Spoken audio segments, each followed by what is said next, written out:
Prikupno srečanje dveh malčkov s hudima redkima boleznima v ljubljanskem Tivoliju. Skupaj sta se zabavala 5-letni Urban in 2-letna Lora, ki Slovenijo združujeta v dobrodelnosti. Urban je skoraj na cilju, zdravilo zanje že nared in ga bo verjetno kmalu dobil.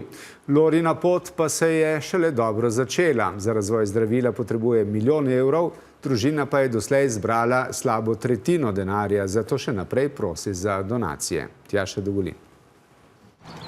Čeprav Urban in Lora ne moreta govoriti, so bili njuni pogledi in nasmehi, ko sta sedla na vrtiljak, zgovorni.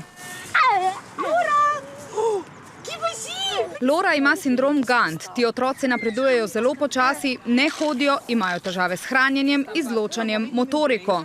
Vsak dan bolj, ko jo gledam, vidim, da bolezen raste in kot mamica mi je zelo težko. A upanje jim je vlila prav zgodba malega Urbana. Njegova neutrudljiva mama je skupaj s slovenskimi strokovnjaki zadnja leta premikala meje znanosti, dosegla tudi politični preboj in zbrala 4 milijone evrov.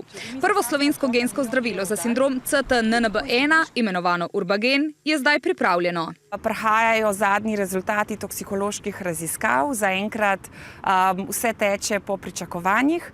Pripravljamo dokumentacije in pričakujemo, da bomo nekje v sredini maja začeli vlagati to dokumentacijo na Slovensko agencijo za zdravila. Ker imata otroka podobne gene, ki prizadenejo podobne nevrone, so se Lorini obrnili na Špelo in bomo na isti način prišli do zdravila za Loro. Ti Urbanu petko.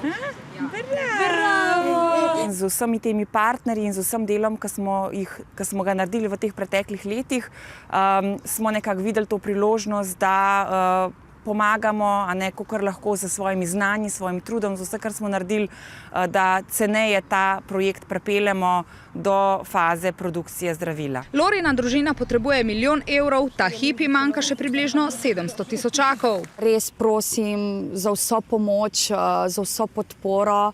Res zaenkrat vidim, da znamo Slovenci skupaj stopiti. Urban bi medtem zdravilo lahko dobil poleti, sicer pa bo iz prve proizvodnje na voljo 21 doz. Pripravljamo skupaj z zdravniki protokol klinične študije. Nekako se predvideva, da bojo prvi 3 otroci dobili nižjo dozo zaradi varnosti, naslednji 3 otroci višjo dozo, potem se bo pa na podlagi tega odločili, katera doza bo izbrana. Je pa že nesporno, slovenski otroci s to boleznijo, ki se bodo rodili za to zdravilo, ne bodo rabili več zbirati sredstev. Cilj terapije je, da bi lahko spregovorili, naredili prve korake, bili bolj samostojni oziroma živeli bolj kakovostno.